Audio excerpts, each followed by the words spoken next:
added to what we would have otherwise been doing in terms of volume. Okay, that's one measure of more.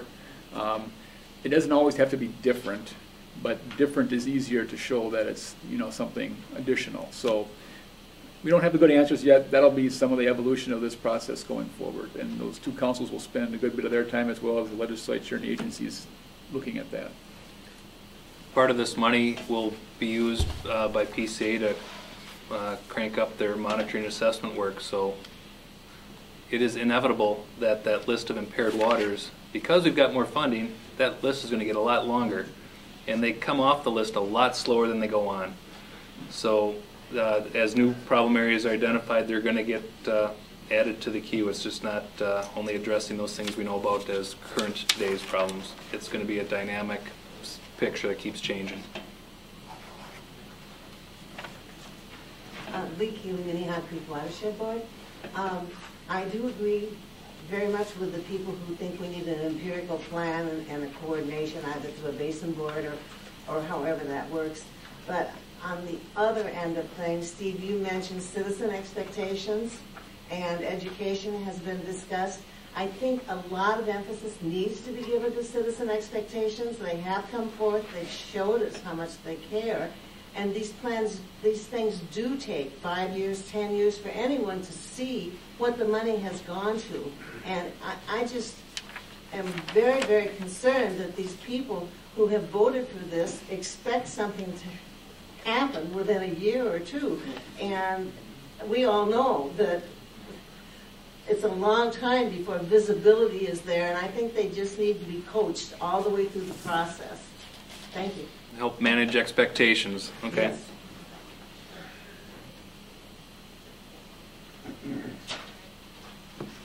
Randy Neprash again. I'm gonna, if I may, I'm gonna list two comments because I don't want to have to keep asking for the mic over and over again. You're not going to get the mic anymore pretty soon. So. Then I won't give it back. First one is real specific.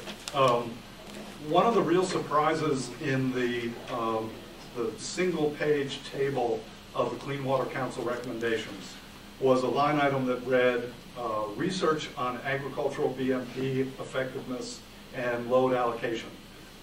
Speaking for all the entities that do good work in the metro area and outstate cities, it was amazing to see a line item like that without a corresponding line item that talked about research on urban BMPs and effectiveness and load allocations.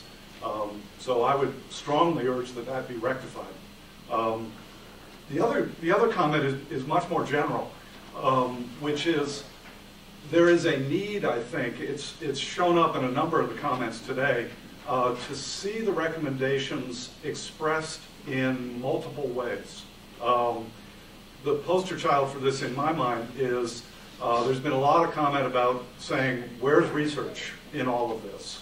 And in the conversations I've had with PCA people, one of the responses is there's a ton of research embedded in the TMDL program. But the problem is you look at these line items here and you can't see the amount that is allocated for research. So it may be appropriate to express these recommendations in 2 or 3 different ways. And the categories, I mean, just in a few minutes, the categories of interest are research, administration, education, demonstration projects for new technologies, reporting on the progress made under all this work, and then on the ground kind of traditional water quality improvement programs. I'm sure we could come up with other categories that need to be expressed so that people can see how the money is allocated among all those different aspects of the programs. A short answer to that, or a short explanation really, is that Clean Water Council ran out of time to go into that detail. They have 4 work groups that work underneath the Clean Water Council.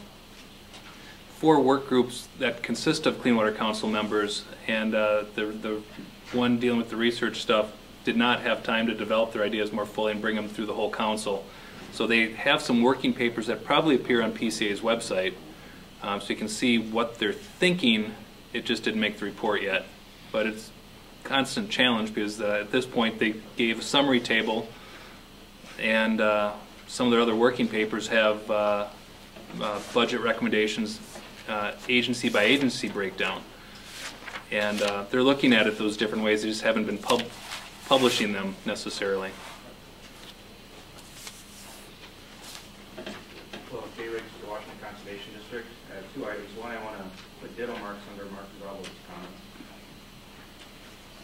Thank you.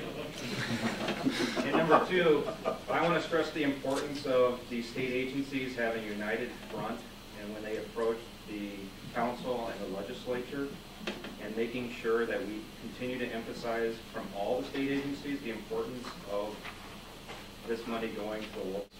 It's not a new approach, but it's one that would really make a big difference both for habitat and clean water needs, whether it's wetland restoration or upland easement. It's not a brick and mortar project, but it's one that costs money, and this would be a good use of that money. Second one is just to highlight again that I'd like to echo something I think I heard you guys say about projects that have been identified in plans. So if that planning work has been done at a local level, whether it be a city plan, watershed plan, the MDL plan, it shows up in all those. Wow, but that should be a pretty high priority project. And folks that don't have those plans pulled together, we got 25 years. And so the ones that have done the work up till now, maybe they are first in line, doesn't mean other folks aren't going to get money. Well, the reason for those plans being such an important piece of it is that they are put together with a very important citizen input process, multiple mechanisms to accomplish that, and so that's why we put a lot of emphasis on those plans. Bill Douglas, Bolton and Wayne. Two issues that I see out there, that one of them is really significant. Here in the metro area, there are a lot of areas that have been fully developed prior to the Clean Water Act, let alone the 87 amendment to it. And any retrofits that have to go on will have to include a significant amount of money associated with either land acquisition or easements. And we'd have to have some recognition of that fact for the metro area communities to be able to do that retrofitting, because the cost of land is significant in those areas. Another issue that I see out there that hasn't really been talked about, but Minnesota is the land of 10,000 lakes.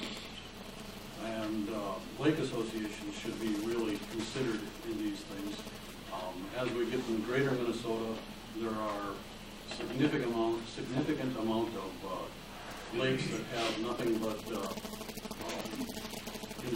independent septic treatment systems, and that are not working well, and they're causing problems to the 10,000 lakes, which is our heritage. We need to make sure that we do something for those lakes, maybe possibly help most of those lakes get treatment systems, and most of those need money for that aspect. Finally, comments relative to the TMDL process. As I understand it, we can do implementation plans for TMDLs across the state, but they are not enforceable. Implementation plans are not enforceable unless there is a NPDES permit. So quite frankly, the target is MS4 communities across the state. Now, we're well aware that there's a significant amount of TMDLs or impaired waters that have no MS4 communities draining to them, or no permitted communities draining to them. And so there will have to be grants, otherwise there is no motivation to clean these impaired waters.